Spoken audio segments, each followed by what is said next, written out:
শবে বরাত উপলক্ষে আপনারা অনেক কিছুই রান্নাবান্না করেছেন। আমি তেমন কিছু রান্না করিনি অসুস্থ থাকার। আর শবে বরাতের ভিডিও আজকে শনিবারে ভয়েস ওভার দিয়ে আপলোড করতেছি অসুস্থ থাকার জন্য। হ্যালো এভরিওয়ান, সবাই কেমন আছেন?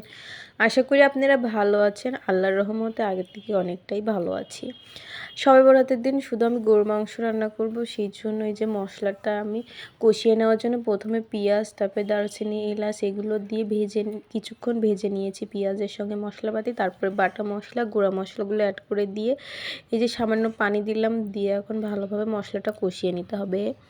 শবে বরাতের দিন আপনারা অনেক কিছুই রান্না করেছেন, হালুয়া, রুটি, কিন্তু আমি অসুস্থ থাকার কারণে আমার হাজব্যান্ড, আমার ছেলে মেয়েকে কোনো কিছুই রান্না করে দেইনি। শুধু গরু মাংসটাই রান্না করেছিলাম আর সাদা ভাত রান্না করেছিলাম। এই দিয়েই খাওয়া দাওয়া হয়েছিল শবে বরাতে দুপুরে।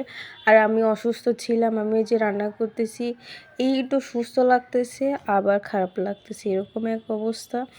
এই দিন এই যে রান্না করতেছি, প্রথমে তো ভালোই লাগতেছিল, মাঝখানে রান্না করতে করতে খুবই খারাপ লাগতেছিল। খুব তাড়াহুড়া করে রান্না করতেছিলাম যে রান্না হলেই বাঁচি, রান্নাটা কেমন হবে ওটা ভাবার কোনো ইয়ে ছিল না। শরীরটা যেহেতু খারাপ ছিল আর মাংস রান্নাটা তেমন একটা ভালো হয়েছিল না।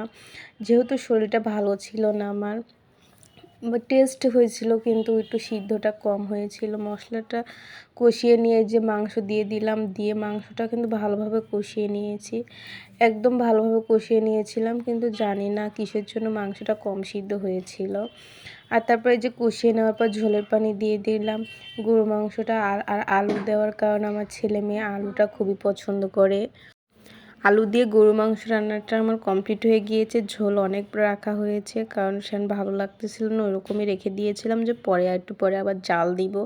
যেহেতু এসে আমার শুতে হবে, আমার দাঁড়িয়ে থাকতে ভালো লাগতেছিল না, সেই জন্য নামিয়ে রাখছিলাম। আর এই তো দুপুরে খাওয়া দাওয়া।